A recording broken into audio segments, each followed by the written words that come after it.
Thank you very much, Mr. President. I'm going to be short because I think that there have been many good arguments already raised.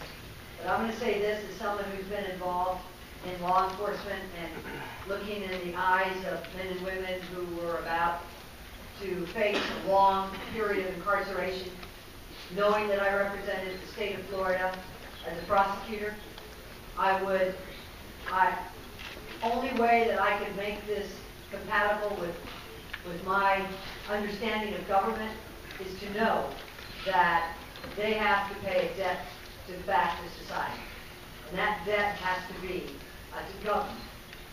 It is only government that can take away a man's liberty, a man's property, and certainly a man's life.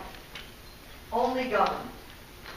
We may not do it as cheaply as a private company could do it, but that's our representative form of government. We are not here to operate prisons at a profit. That means you're using the labor of people who have been incarcerated for money. I cannot imagine that this chamber, that this government, that this Senate would want to sell our prisons at a profit. They're not based on profit. It's not a business. And so I stand with those issues that this is government's responsibility. It's not easy. It's not fun. But it's something that we have our solemn oath to do. And anyone who has never been into a prison facility to see how hard it is to work as a correctional officer, it's a difficult task. And it's almost as if these are the people we incarcerate. We don't want them in our society anymore, so we sort of warehouse them. Well, we want to talk about cost saving. Imagine how much it costs if we warehouse a man and he comes back out and commits another crime. So instead of looking at cost savings by cutting back on pensions and medical care for correctional officers, why don't we look at the cost of a human life by warehousing him in a for-profit institution? So instead of incarceration, we should be looking more at rehabilitation. We want to cut costs, cut the number of prisoners.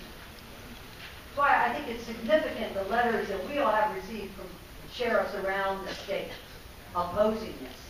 Because they have looked in the eyes of a man or a woman who's about to serve a long term of incarceration. And I think it's difficult to get the letters from faith-based organizations that know that when they work with inmates, so that we don't have the recidivism rate that we have, it is towards rehabilitation and not towards profit. And so that's why I stand opposed to any type of privatization of something that is good. It's not easy as a government, and we represent government, to do this. It's not easy to incarcerate inmates, but it's our solemn duty. And if we have to clean up our act, we clean up our act. We don't sell it to the highest bidder.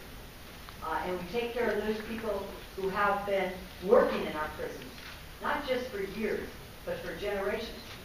And visit those places and see what a difficult job is. And try to help them as well to make it easier so that their job is easier. And you know, one day, those inmates are coming back out. And I want to be sure that we as government make sure that they have some steps towards education while they were inside, or rehabilitation. And that's why I'm so opposed to privatization of something that we